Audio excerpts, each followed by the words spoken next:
Vim morar na Califórnia junto com outros amigos para juntar algum dinheiro e construir minha vida. Cruzei a fronteira logo após completar 20 anos e não pude voltar ao México até alguns meses atrás, quase 11 anos depois de ter partido. Ao retornar uma noite, enquanto conversava com meu pai e outros familiares, relembrando aqueles tempos em que éramos pequenos, surgiu na conversa a história de um homem, o típico louco que todo bairro tem. Aquele que anda de um lado para o outro o dia todo e ninguém sabe como arranja comida para sobreviver. Esse era justamente o caso de Juan, o bobo, como era chamado pelas pessoas do povoado. Tenho lembranças dele. Era alto, muito magro, não muito moreno, mas é difícil ter certeza por causa das roupas sujas que usava o tempo todo. Quase sempre era visto nas ruas mexendo no lixo, movendo as mãos e murmurando como se falasse com alguém. Nunca soube se ele nasceu assim ou se ficou louco com o tempo. Embora fosse claro que ele não estava bem da cabeça, as pessoas não tinham medo dele. Diziam que era inofensivo e que estava louco. Às vezes as pessoas se aproveitavam disso para zombar dele ou tirar vantagem. Uma vez perguntei à minha mãe o que havia acontecido com ele e por que tinha acabado daquela maneira. Ela me disse que provavelmente ele havia cometido algum erro e como castigo ficou transtornado. Na nossa maneira de entender a realidade, todas as coisas estão conectadas, e na nossa Terra há lugares especiais, guardados por guardiões, espíritos ou forças que os protegem. Alguns dizem que esses guardiões podem ter uma forma física real, às vezes como humanos, às vezes como animais. Um dos lugares mais sagrados para nós são algumas cavernas que ficam a alguns quilômetros da vila. Essas cavidades formam uma rede com mais de 2.000 metros de profundidade. Essa rede é uma das mais profundas do mundo, ou pelo menos é o que alguns cientistas que vieram disseram. Várias vezes eles tentaram explorá-las para ver até onde vão, mas por diferentes razões nunca conseguiram terminar. Nós quase não entramos nelas. Antes, apenas certas pessoas da vila podiam entrar, aquelas que tinham a permissão dos guardiões ou dos donos. Muitos especialistas vêm aqui para explorar e descobrir a extensão total do sistema, mas sempre acontece algo que os obriga a sair. Dizem que quando já estavam muito dentro, as lanternas e outros equipamentos inexplicavelmente começavam a falhar. Não podiam continuar avançando. Isso aconteceu várias vezes e avançaram em etapas, mas depois de certo ponto não conseguiam mais. Uma vez pediram a um tio meu para guiar um grupo, pois ele havia se aventurado nas cavernas várias vezes, ficando lá por dias. No povoado ele era conhecido por ser um dos que mais tempo passou dentro e foi mais longe. Quando lhe fizeram a proposta, ele disse que era importante saber suas intenções ao entrar, com que propósito queriam adentrar nas entranhas da terra e, sobretudo, precisavam pedir permissão às divindades. No dia da expedição, a equipe chegou atrasada, então muitos entraram sem participar da cerimônia em que se solicitava a entrada. Para eles isso não era importante e acreditavam que eram apenas superstições nossas. Depois de entrarem, um deles desapareceu dentro da caverna. Todos pararam as atividades para procurá-lo, mas ele não aparecia em lugar nenhum. Passaram a metade do dia tentando encontrá-lo até que decidiram sair para buscar ajuda. Quando chegaram lá fora, algum tempo depois organizaram uma brigada de busca e a pessoa que estava supostamente perdida apareceu vinda da vila. Todos ficaram surpresos ao vê-lo chegar e ele também ficou surpreso ao encontrá-los do lado de fora, todos preocupados. Meu tio conta que ele disse que naquele dia acordou se sentindo muito mal, por isso preferiu ficar no hotel. O estranho é que muitos garantiram tê-lo visto entrar, até mesmo meu tio. No dia seguinte começaram chuvas muito intensas. Os rios estavam muito cheios e as descidas eram perigosas. Entrar na caverna não era seguro. Assim, os pesquisadores tiveram que ir embora sem conseguir o que procuravam. Esses lugares não devem ser profanados porque eles têm maneiras de impedir isso, e dizem que também castigam não apenas as pessoas de fora, mas também os próprios habitantes do povoado.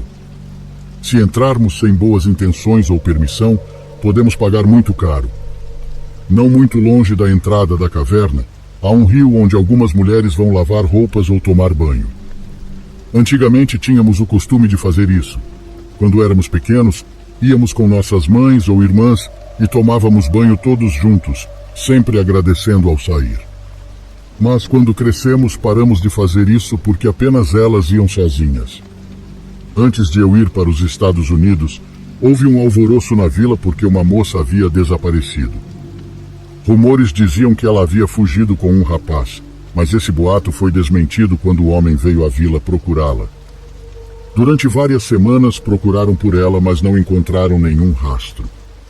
A última notícia era de que ela havia ido ao Rio e depois disso nunca mais voltou. Chamaram a polícia e todos os dias saíam para procurá-la, mas nada. A moça não aparecia. Coincidentemente, na mesma época, Juan, o bobo, havia sumido por um tempo. Todos pensavam que ele também tinha desaparecido, até que um dia, do nada, ele foi visto novamente nas ruas.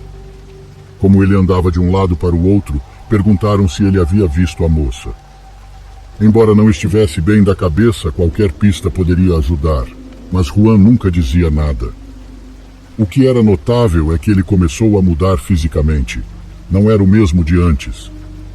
Não que antes tivesse uma boa aparência, mas ficou evidente que algo estava errado, porque desde que me lembro, ele sempre teve a mesma aparência. Com o que as pessoas lidavam, ele conseguia se manter. Mas de um dia para o outro, ele começou a adoecer e perdeu quase todo o cabelo. Seu rosto ficou encovado, dava para ver seus ossos e sua pele ficou amarelada. Antes causava nojo e risos, mas quando ficou assim, só se podia sentir medo e pena dele. O que mais assustava era a barriga. Ela crescia dia após dia, como a de uma mulher grávida. Às vezes, quando ele andava sem camisa, podia-se ver aquele grande inchaço, no qual as veias eram visíveis. Até o umbigo já estava para fora.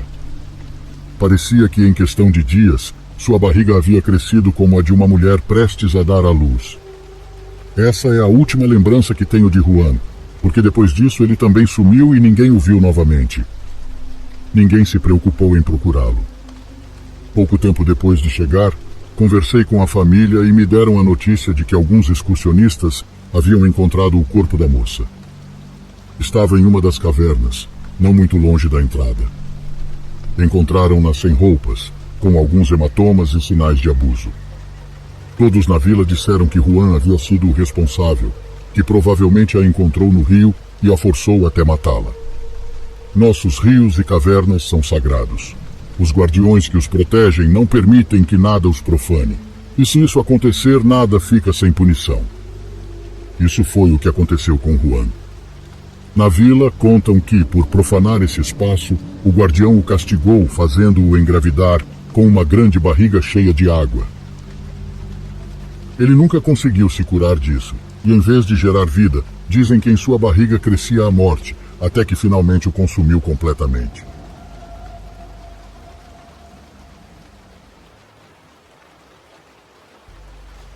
Isso aconteceu há muitos anos, durante o outono. Meus pais disseram que íamos acampar e que eu podia levar um amigo. Eu mal podia esperar, sabia que ia ser divertido. Então, quando o fim de semana chegou, meus pais, meu amigo e eu partimos para uma viagem de acampamento nas montanhas. Era apenas uma viagem de uma noite, mas para mim isso era o suficiente. Na época, o acampamento ao ar livre não parecia tão popular como é agora. Quando chegamos ao local de acampamento, ficamos surpresos ao ver que não havia outros campistas à vista. Para ser honesto, parecia um pouco solitário. Logo esqueci dessa sensação, já que era apenas um garoto e via o acampamento como nosso próprio lugar privado. Brincamos perto de um rio próximo e na floresta, e mais tarde naquela noite, fizemos uma fogueira com churrasco. Foi realmente ótimo.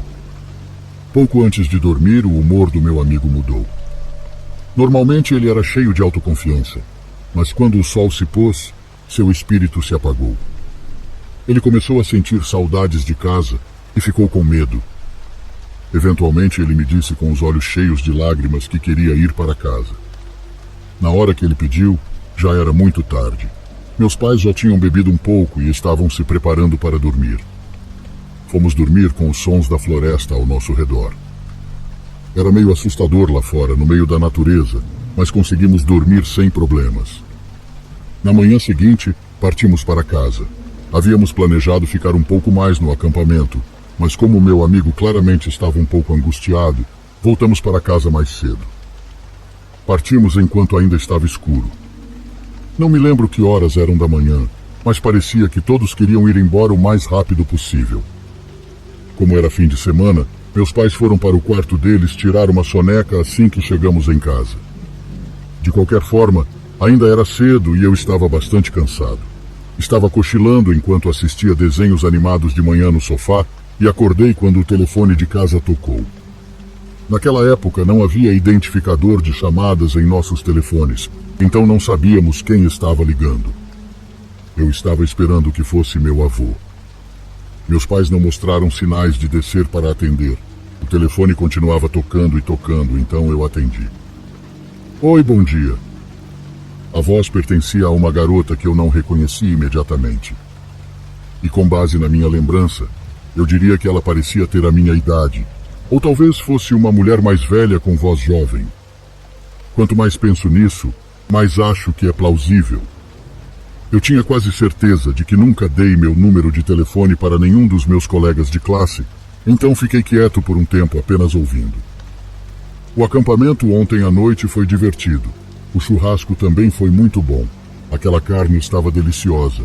Eu ri muito quando seu amigo, que geralmente é tão confiante, começou a chorar porque estava com saudades de casa. Ainda assim, continuei quieto. Eu estava sonolento no início, mas agora estava acordado. Algo não estava certo. Comecei a ficar com medo. Éramos apenas nós 4 no acampamento. Como diabos mais alguém sabia o que estávamos fazendo lá? Eu não conseguia responder a essa pergunta sozinho, então perguntei à pessoa do outro lado da linha. Depois de um silêncio, recebi minha resposta. Não era a resposta que eu queria nem esperava. Porque estávamos juntos o tempo todo. E com isso, ouvi um clique seguido do tom de descagem. Fiquei realmente assustado, mas imediatamente pensei que poderia ter sido uma brincadeira do meu amigo. Liguei para ele imediatamente, mas ele disse que não contou a ninguém sobre o que fizemos no acampamento, exceto aos pais dele. Ele disse que estava tão envergonhado de tudo que nem contou a eles que estava com saudades de casa. Quando meus pais desceram, perguntei se eles deram nosso número a alguém ou contaram a alguém sobre a viagem de acampamento, mas eles disseram que não contaram a ninguém nem deram nosso número. A única pessoa para quem eles deram nosso número foi a pessoa que nos recebeu no acampamento. No final, acho, ou talvez espero, seja a palavra correta aqui, que foi apenas uma brincadeira e nada mais. Mas tenho uma sensação estranha de que estávamos sendo observados por alguém na floresta naquela noite, e não consigo esquecer as últimas palavras que ouvi no telefone. Porque estávamos juntos o tempo todo.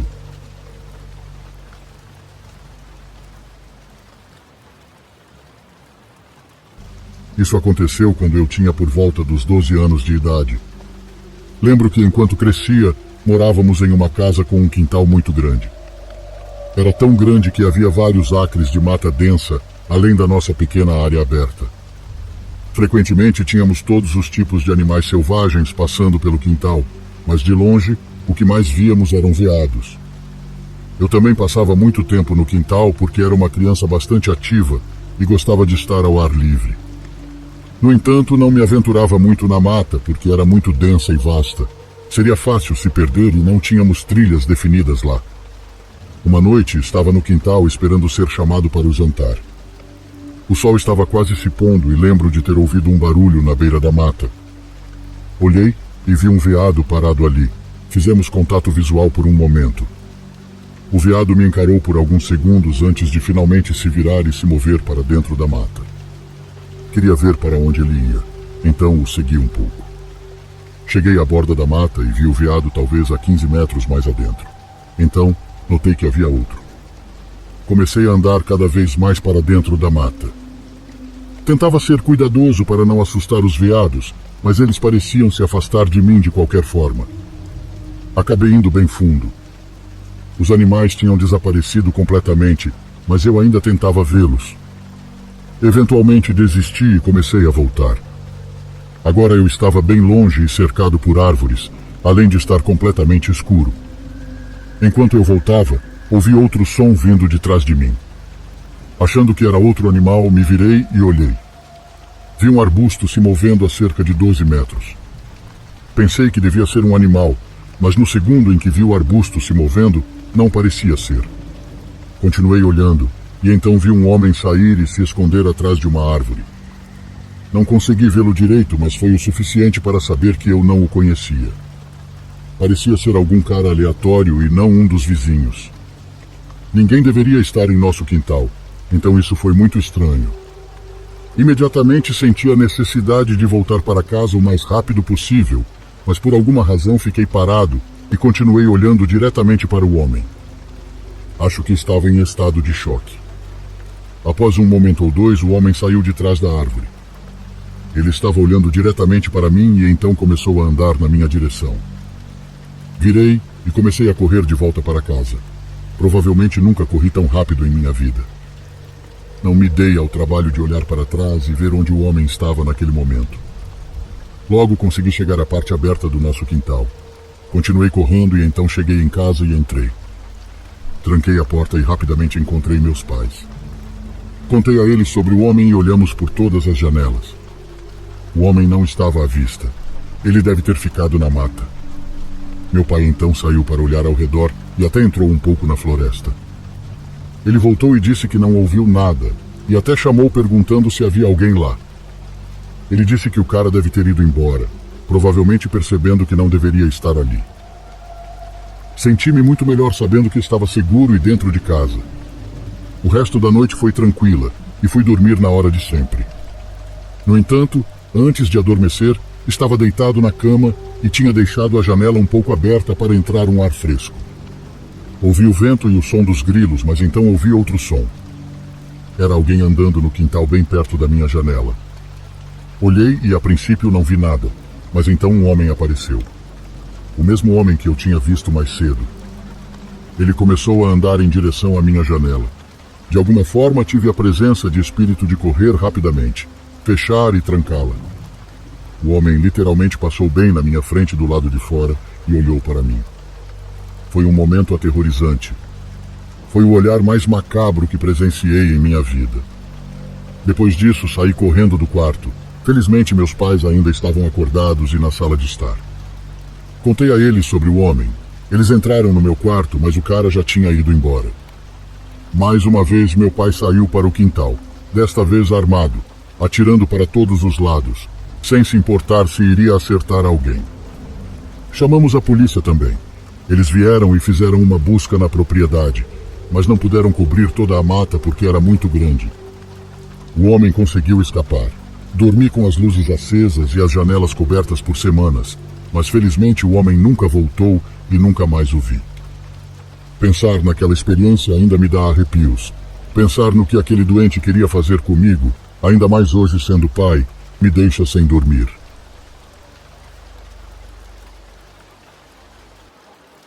Olá, criatura assustada. Aqui quem vos fala é a voz da sua consciência. Vamos fazer um trato. Você terá vídeos novos de terror e suspense todos os dias. Mas em troca, você terá de fazer 3 coisas. Primeiro, deixar o seu like. Segundo, se inscrever em nosso canal. E terceiro, comentar sobre o que achou dos relatos. Veja bem, se você não fizer essas 3 coisas, pode ter absoluta certeza que eu irei puxar o seu pé à noite.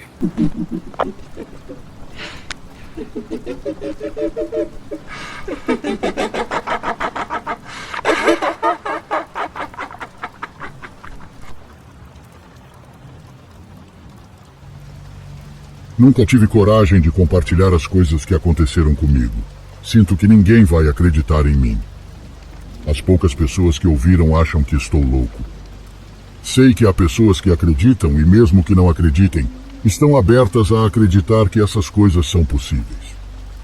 Eu me animei a contar isso porque recentemente ouvi alguns relatos sobre animais que se comportam de maneira estranha e então decidi compartilhar a minha história. Não é a mais recente, mas o que vou relatar aconteceu há cerca de 1 ano e está relacionado com esse tema. Veja bem, eu não posso dizer que tenho algum dom. Não sou psíquico, nem médium, nem nada disso, mas meu caso é diferente. As coisas mais importantes que me aconteceram não aconteceram apenas comigo. Sempre acontecem com nós dois, minha irmã e eu. Suponho que por sermos gêmeos. Há cerca de 1 ano eu trabalhava como segurança em uma fábrica num distrito industrial. O ambiente de trabalho dentro da fábrica era muito bom enquanto havia pessoas trabalhando, mas quando o pessoal não estava, as coisas mudavam drasticamente. No interior da fábrica, durante as rondas de vigilância podia-se sentir vibrações extremamente pesadas. Algumas vezes, durante a noite de um fim de semana, pude ouvir como se alguém estivesse andando em torno das máquinas. Os passos eram muito evidentes, tão claros como se um funcionário estivesse lá caminhando. Em uma ocasião, durante a madrugada, ouvi alguém me chamar bem atrás de mim como se estivesse próximo ao meu ouvido. Eu até senti uma espécie de sopro em minha orelha. Apesar do medo, terminei minha ronda, pois era meu trabalho. Naquela mesma noite, mais tarde, por volta das 3 da manhã, eu estava na cabine de segurança com outro colega. Ambos nos revezávamos para vigiar, pois estávamos na porta de entrada dos funcionários, mas aquelas horas geralmente não havia nada para fazer. Estávamos quase dormindo quando ouvimos muito levemente alguém bater na janela. Pensamos que fosse um funcionário querendo registrar a entrada, mas não acordamos de imediato. Alguns segundos depois, ouvimos novamente alguém bater na janela. Nos levantamos e fomos ver quem era, mas não havia ninguém. Checamos as gravações da câmera externa e em nenhum momento durante toda a noite apareceu alguém. Estou te contando isso apenas para que saiba o tipo de energia que havia naquele lugar. Mas o que quero realmente contar é o seguinte. Do lado de fora da cabine de segurança, na calçada, muitos cachorros de rua apareciam buscando comida. Havia 2, talvez 3, aos quais dávamos restos de comida de vez em quando. Mas uma tarde esses cães desapareceram. Em vez deles começou a rondar um dálmata muito grande, desnutrido e aparentemente desidratado. Começamos a alimentá-lo sem dar muita importância ao fato de que ele nunca latia. Eu gostei da ideia de levá-lo embora e adotá-lo para cuidar da minha casa, onde eu já tinha uma cadela híbrida, uma mistura de labrador com husky, com olhos azuis, quase brancos. Posso te assegurar que seu olhar é muito terno e inocente, e achei uma excelente ideia levar um amigo para Maia, minha cadela, para que ambos pudessem conviver. Então decidi levá-lo para casa, e quando entrei com ele, pensei que Maia iria latir, se agitar ou fazer uma festa, mas aconteceu o contrário. Ao vê-lo, se virou e correu para dentro de casa, chorando de medo. Achei estranho, mas não dei muita importância. O dálmata era muito alto para os padrões normais de um cachorro. Não era sobrenatural nem nada parecido, mas com certeza era um cão que impressionava os outros. Os dias se passaram, e notei que o dálmata várias vezes tentava entrar em casa. Tentava abrir a porta. Maia sempre ficava dentro de casa, acostumada a dormir conosco e a ser limpa, mas deixar entrar um cachorro adulto que eu tinha trazido há poucos dias não parecia o mais conveniente naquele momento. Durante várias noites em que eu estava de folga, podia ouvir ruídos estranhos lá fora, como passos, como se alguém estivesse andando ao redor da casa. Mas como o cachorro estava fora e não latia, pensei que estava imaginando coisas, que era apenas o cansaço. Isso continuou por alguns dias, até que uma noite nos deitamos e começamos a cochilar. Cerca de 1 hora depois, comecei a ouvir claramente alguém tentando abrir a porta. Eram sons que se misturavam aos meus sonhos, e por isso não me levantei. Mas, de repente, ouvi claramente a porta se abrir e alguém falar dentro da minha casa. Consegui entrar. A voz era forte, grave, estranha. Era a voz de um homem. Me levantei, peguei um facão que tinha debaixo da cama e com ele na mão saí para ver o que havia acontecido. A primeira coisa que pensei, claro, foi que alguém havia entrado na minha casa para roubar. Minha esposa se levantou e, em silêncio, ligou para a emergência para que mandassem uma viatura. Saí com cuidado para não fazer barulho, mas ao abrir a porta, Maia entrou correndo, chorando com o rabo entre as pernas, claramente aterrorizada.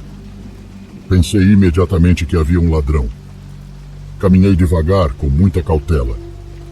Mesmo tendo saído com o facão para ver o que estava acontecendo, também tinha medo de encontrar alguém ali, possivelmente armado. Mas meu susto se transformou em surpresa e incredulidade. Na sala, o dálmata estava deitado no sofá, olhando na minha direção. Podia ver na escuridão da noite o brilho dos olhos daquele cachorro que estava lá imóvel, apenas me olhando. Aqueles olhos, aquele brilho, pouco a pouco deixavam de parecer o olhar de um animal. Pareciam humanos. Eu tinha a sensação de que o que me observava de volta não era um animal, pelo menos não totalmente. Mas isso poderia ser apenas o medo do momento. Queria pensar que era minha paranoia, mas mesmo assim, a dúvida me dominava. Como aquele animal havia entrado na minha casa durante a noite se eu havia me certificado de trancar as portas antes de dormir, me perguntei. Eu tinha o hábito de trancar as portas com chave todas as noites, por precaução. Baixei o facão e me aproximei do animal no sofá. O peguei pela coleira para tirá-lo, mas algo não parecia certo. Havia algo muito estranho. Pouco depois, a guarda civil chegou e eu fui falar com os policiais.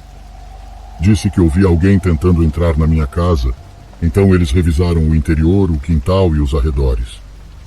Não encontraram nada, mas uma policial que entrou para verificar minha casa com seu colega me disse algo que me inquietou ainda mais. Ela disse que o animal amarrado nos fundos a assustou, pois quando ela virou as costas, ouviu como se ele risse dela. Meio envergonhada, ela saiu de casa, não sem antes sugerir que eu me livrasse daquele cachorro, que tinha um aspecto muito estranho. No dia seguinte comentei isso com minha irmã, e ela me recomendou ter mais cuidado com aquele animal, observar bem o que ele fazia, pois poderia se tornar perigoso. Mesmo sem ter visto o cachorro, ela disse que havia algo muito estranho em tudo que eu havia contado, mas ficou apenas em uma simples conversa, nada mais. No entanto, o ocorrido naquela noite continuava a me perturbar, especialmente com o comentário da policial. Passaram-se alguns dias, e desde o ocorrido eu mantive ele amarrado durante a hora de dormir com uma cordinha de 10 metros, pelo menos para me dar uma sensação de segurança em sua presença. Eu não gosto de manter cães presos, muito menos amarrados, mas naquela situação parecia a decisão mais adequada.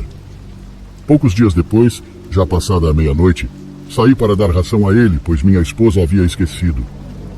Coloquei o prato ao lado e me virei para entrar. Ao dar alguns passos, ouvi novamente aquela voz que havia ouvido dias atrás, aquela voz grossa, grave e inumana.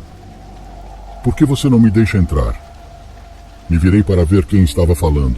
O dálmata estava de pé sobre as patas traseiras, ereto como uma pessoa, com um olhar completamente aterrorizante, como se seus olhos fossem completamente humanos. Aquilo deixou claro que o que eu havia levado para casa não era um cachorro. Ele riu ao me ver parado diante dele, e eu por um momento fiquei em choque. Alguns segundos depois entrei gritando em casa, pedindo para minha esposa ligar para minha irmã o mais rápido possível, pois ela morava a algumas casas de distância. A criatura lá fora nos ouviu e começou a rir de uma maneira indescritível, uma risada demoníaca, vinda do inferno, que continuou enquanto facilmente correu para a parte mais escura do quintal, para depois saltar o muro e desaparecer na noite. Até hoje, não ouvi nada semelhante por aqui. As poucas pessoas a quem contei isso zombaram de mim. É evidente que não acreditam. Aquela que acreditou, minha irmã, não está mais comigo, pois faleceu há alguns meses.